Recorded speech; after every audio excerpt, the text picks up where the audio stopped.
This is the way a Hollywood trainer was talking to me to force me to go and apologize. This wasn't that I was biased when I was married. This is something that only occurred after my second marriage failed. I felt that Puffy was a regular, normal guy.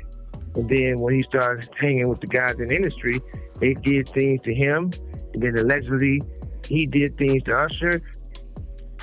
It goes on and on. Things are getting heated in Clive Davis's camp as people begin to look beyond Diddy and point fingers at him. Y'all by now are familiar with Diddy's woes since last November, when his ex-girlfriend and protege Cassie Ventura sued him for SAR. Since then, multiple lawsuits have trailed the embattled CEO of Bad Boy Entertainment, culminating in a Homeland Security raid on 2 of his houses in LA and Miami. In between the lawsuits and the raids, several individuals have either condemned Diddy or come to his defense, with a few fans preferring to stay on the fence. Though Diddy is the main culprit in the grand scheme of things, several artists, especially those in the hip-hop world, have been linked with his alleged crimes. However, his mentor, Clive Davis, has never been mentioned in any of these discussions, and it is understandable. Almost all the accusations and allegations have come from Diddy's victims, so it wouldn't make sense to mention Davis's name. But off late, we are picking up several whispers in the grapevine, alerting us that Clive Davis could be the cause of all that is happening to the former chairman of Revolt TV. Over a few weeks, these whispers have intensified, but because it lacked proof,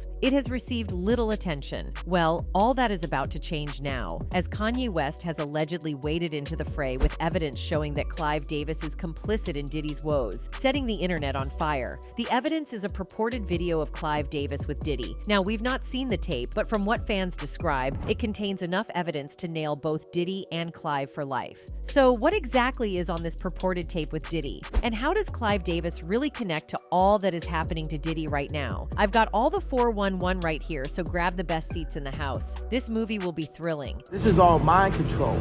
You gotta understand, I don't believe I'm putting myself at risk because I think God uses me for a time like this. He put me in this. Kanye is in the news again, this time for all the right reasons. He has reportedly dropped a tape that could add an extra layer of complexity to Diddy's current woes. From what we gather, the tape has yet to get into the hands of the federal agents, but it is making rounds in the dark corners of the internet. How he got his hands on the tape is a different story for another day, but from what we hear, Clive Davis is livid that Kanye has betrayed him. According to Deep Throat sources, the celebrated music producer has seen the purported tape and is so angry he could unalive Kanye if he gets the chance. The reason is he had warned West to keep the video private and to tell no one about it but trust Kanye to break his promise at the least opportunity. The alleged video, according to word on the street, features Diddy and Clive Davis in a compromising position, surrounded by half-clad young women distributing drinks among the patrons. Now, I'm yet to see the said video. Thus, I can't confirm its contents, but people who claim they've seen it say it is very damning and could injure Clive's reputation. Now, before you rubbish all these revelations as mere gossip, consider the following events and judge for yourself. In a recent interview with Patrick Bet-David on his PBD podcast, Suge Knight, a former friend of Diddy, claimed that Clive Davis influenced Diddy and taught him all that he knew today. I felt that Puffy was a regular, normal guy. And then when he started hanging with the guys in the industry, they did things to him. And then allegedly, he did things to Usher. It goes on and on. He explained that the veteran music producer not only taught Diddy all about the music industry, but mentored him to commit all the crimes he's being accused of. Now, what Suge was trying to say was that Diddy learned everything, including sleeping with both men and women, from Clive Davis. According to Suge, that kind of relationship was common in the industry, though it was yet to come out on a large scale. He believes that whatever Diddy learned from Clive is what he passed on to the likes of Usher, Stevie J, and probably Bieber. And here's where it gets interesting. Clive Davis recently confessed that he liked men. Though he was married to women twice, he discovered that he was attracted to men when he only hit 70. When my second marriage ended, I opened myself up to the possibility that I could have a relationship with a man as well as the two that I had with a woman. He explained that his first encounter with a man was in 1990, which is interesting because it was around this same time that he met Diddy. But hold on to that thought, we'll come right back to it. According to the music mogul, he's still attracted to women, but he doesn't mind the gender that he dates, as he's only interested in the person. I'm still attracted to women. You don't have to be only one thing or another. For me, it's the person. Interestingly, for someone who only started experiencing intimacy intimacy with men, he has surprisingly enjoyed longer relationships with them. Since 1990, he claims he's dated only 2 men and is currently in a relationship with the second one. Now that's a total of 34 years of dating only 2 men. If this doesn't raise some eyebrows, what would? Many fans feel that Clive Davis hasn't been totally honest about his S. They think he's actually gay, but for some weird reason, he is afraid to admit it. His first marriage to a woman ended after 9 years, and his second marriage collapsed after 20 years. Total the number of years he's been married to women, which is 29, and it won't be up to the total number of years he's spent with men. That's why many fans think he is gay. Not that it changes anything significantly, but if a man can't be honest about his feelings, then he can't be trusted to speak the truth. Now, you remember earlier in the video, I talked about Davis meeting Diddy around the early 90s, right? Well, records indicate that Diddy was 23 when he met Clive Davis, who was 62, so that puts their meeting somewhere in 1992. Before their meeting, Diddy was working at Uptown Records under the tutelage of Andre Harrell. Andre had employed Diddy, then called Puff Daddy, as an intern in 1990. He was in charge of artist and repertoire, where he saw to it that all the musicians under the label got everything they needed to produce the best music. Even at that time, Puff Daddy was known for throwing wild parties that attracted thousands of patrons. He once organized a fundraiser with the later rapper Heavy D in an overpacked school gymnasium that resulted in the demise of 9 people. But more on that later. Puff Daddy quickly rose through the ranks to become the vice president of Uptown Records in 1992. But his vision for the label conflicted with that of Andre Harrell, who fired him. With nowhere to turn to and no money to fund his passion, Puff Daddy turned to Clive Davis. Now here is where the plot thickens. Puffy managed to convince Clive Davis to help him start his own label, and the veteran music producer was sold immediately. Years later, when asked why he backed Diddy to form his Bad Boy Entertainment label, Clive Davis claimed he needed somebody attuned to the streets to lead the way in the hip-hop revolution. In an interview with Pete Ganbarg on the Rock and Roll High School podcast, Clive Davis said, "Puffy was 23 years old and I knew the artists that I had. Aretha, Dion, Whitney was one kind of music. LaFace ushered in blue-collared R&B at its height. But sensing the hip-hop revolution, both L.A. Reid and I agreed that we could use someone really attuned to the street. You gotta know what you can do for yourself, and you gotta know when you need to look to other people." Puffy then convinced him that hip-hop was going to cause a revolution in the near future, which is why he needed to invest. When I met with Puffy, he articulated that hip-hop should be part of the top 40 mainstream and that the business would change in the future. And I said, "What have you got to illustrate that point?" And he played me Craig Max Flava in your ear. And he played me the then unknown artist that he felt and believed so strongly. He played me 4 or 5 cuts from Notorious Big. Just like that, Clive Davis was convinced, and he introduced Diddy to other industry executives who helped to push his craft. I said, "Okay, you proved your point." That's when I introduced him to the weekly, what we called singles meetings, Davis adds. I introduced him to an executive there as someone who would help lead us to the street and share in the forthcoming hip-hop revolution. Now, if this story sounds too good to be true, it is because it is. First off, Puff Daddy was relatively untested in the music business. Of course, he had a 2-year experience in music production before meeting Clive Davis, but he had little experience in the business side of music. Also note that during Davis's interview on the Rock and Roll podcast, he didn't mention how Diddy convinced him with numbers, facts, and figures, a staple of every business proposal. I mean, who invests millions of dollars in a new record label when they have not seen any proposal with hard evidence that the record label was going to flourish? All Clive Davis needed about 6 songs, and he quickly put pen to paper. There were no business proposals, future projections, evidence of recouping any money invested in the record label, nothing.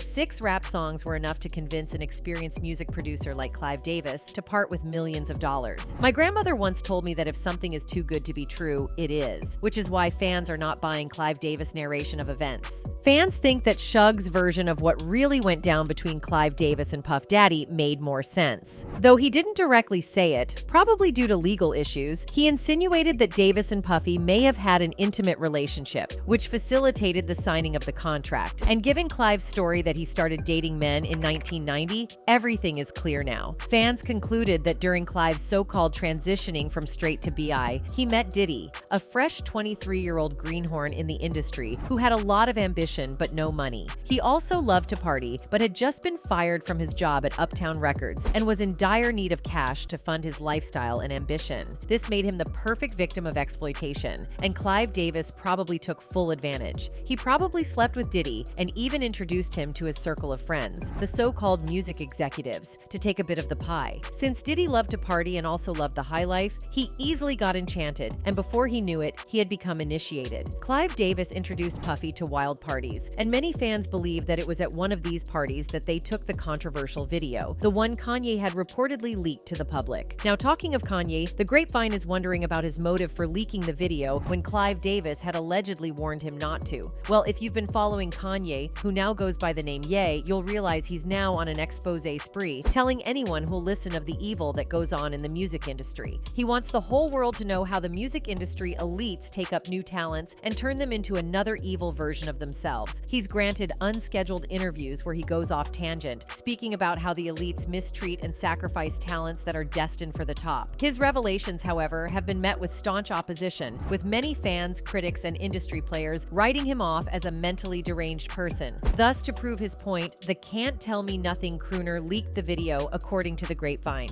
The video sought to prove that Clive Davis took Diddy under his wing and didn't only teach him music business, but mentored him on how to woo boys and to sacrifice talents for fame and money. Clive himself has been accused of sacrificing talents, especially Whitney Houston, for more money and fame, the same way Diddy has. Now, if you're thinking that is just old wives' tales, let me regale you with a bit of shocking info. Whitney Houston passed away at the Beverly Hilton Hotel in Beverly Hills, the same venue where Clive Davis was hosting his pre-Grammy party. However, Houston's demise didn't go without any drama. Reports indicate that the singer's body was secretly moved out of the hotel's back door into a waiting ambulance while the party was ongoing. The singer's death was ruled as an accidental drowning with contributing factors of heart disease and use, according to the 42-page coroner's report. Also found in the toxicology report were traces of and metabolites that contributed to her passing. Other substances discovered during the autopsy included anti-anxiety medications,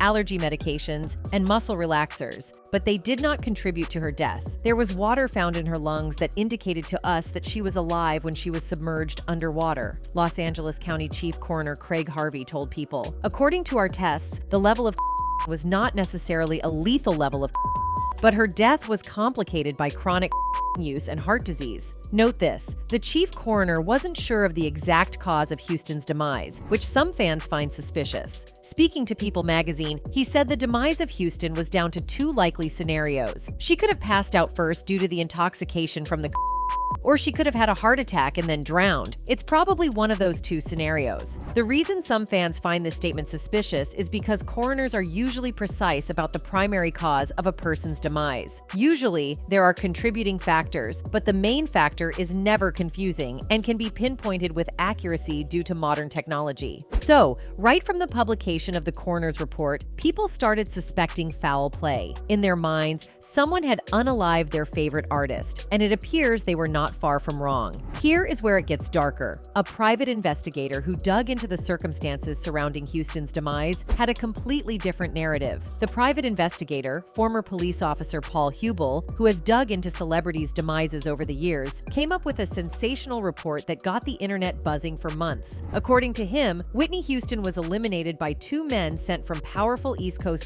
dealers to collect a debt of $1.5 million.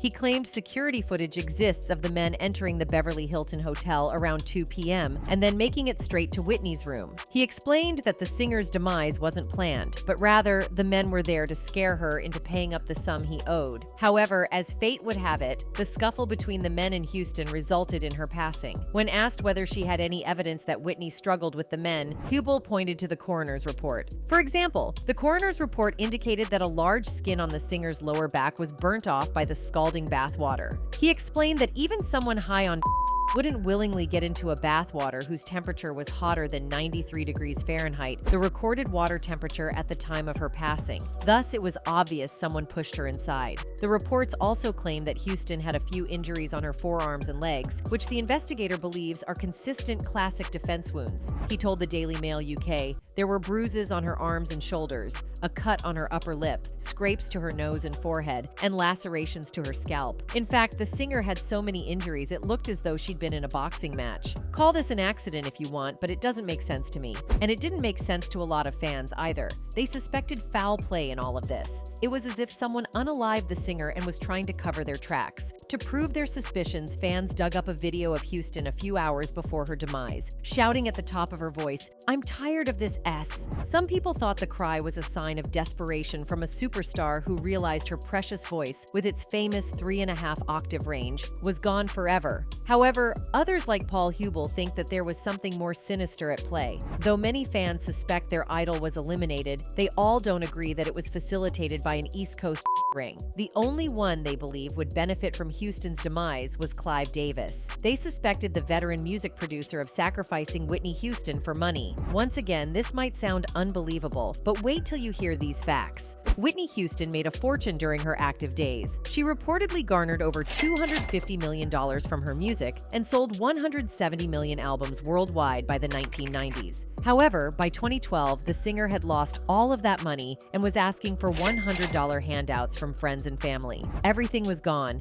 and at this point, she was more of a liability than an asset. Clive Davis was well aware of this because he was the one who paid for Whitney Houston's suite at the hotel the night of her passing. Billboard reports that she had to turn to mentor Clive Davis for a $1.5 million loan to fund a stint in rehab. So it is believed that the music mogul hatched a perfect plan that would turn Houston once more into an asset, but this time it involved her demise. Clive Davis had to allegedly sacrifice Whitney so that at least she wouldn't be a burden anymore. Plus, he knew more money would come in due to the emotions that would surround her passing, and his purported plan worked. Whitney's passing brought in more money than when she was alive and actively singing. The numbers were staggering, to say the least. Clive Davis and his team sold emotions around the singer's demise and reaped supernormal profits. And do you know who was watching all this while?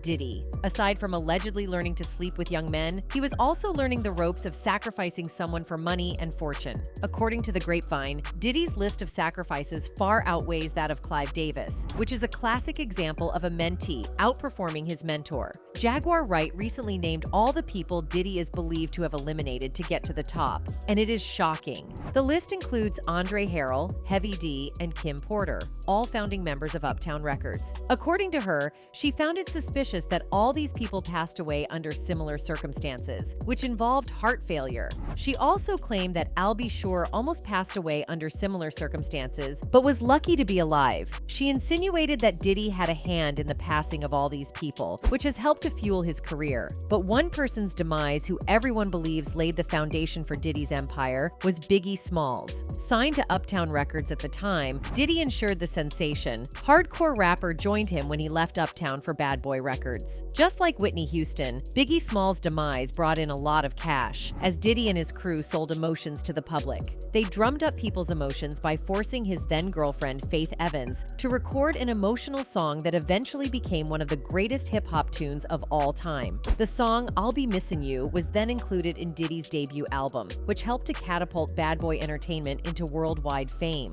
Before then, Bad Boy was popular within the United States not for its music, but largely because of the East Coast-West Coast feud that characterized the early 90s. I'll Be Missing You topped the charts in several countries worldwide and sold millions of copies both nationally and internationally. It is reportedly one of the best singles of all time and has received multiple platinum statuses in various countries. Diddy apparently milked Biggie Smalls' demise by releasing 3 posthumous albums. The first was Life After D, released 2 weeks after his demise. The album debuted at no one on the Billboard 200 and hit no one on Billboard 100 singles, and received diamond certification by the Recording Industry Association of America. In all, Biggie Smalls' posthumous albums brought in over $28 million, which isn't a far cry from what he brought in when he was alive. And guess who benefited from all these sales? Diddy. Even Faith Evans, his wife at the time of his passing, didn't get to enjoy much of Biggie Smalls' estate. So, you see how easy it is for fans to conclude that Clive Davis mentored Diddy?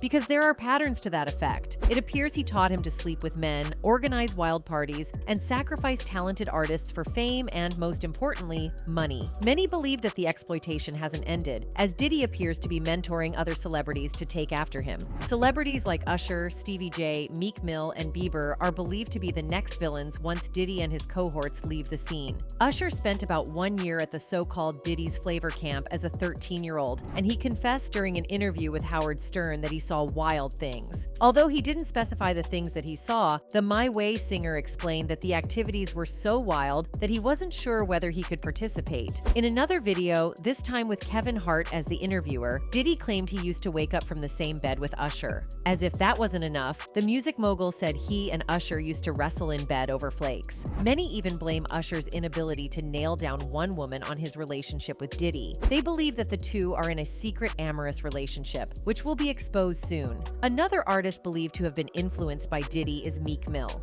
Now, a few years ago, a video surfaced of Diddy and Meek Mill having a good time in the pool, with Diddy telling the All Eyes on You rapper he loved him. Many people didn't make anything out of the video because it could just be a show of black brotherly love, not until a music producer sued Diddy for SA&R. The plaintiff, Rodney Jones Jr., claimed that Diddy once told him he had slept with some of the leading male celebrities in the music industry. Though he named the said celebrities, the courts thought it wise to hide their identities by redacting their names. However, the footnotes at the bottom of the page gave a clue of who they might be. And yes, you guessed right, Meek Mill and Usher. So, the issue doesn't only end with Diddy, but has apparently eaten into the new generation. And if we have to trace back to the youthful days of Clive Davis, we might discover that he too was influenced by his mentor. So, where does the buck stop, is the question that is on the minds of many fans. Kanye West apparently believes it stops now, which is why he has allegedly released the video of Clive Davis to warn new artists to be wary of who they choose as their mentors. On this note, we close the curtains on today's video. Thanks for watching.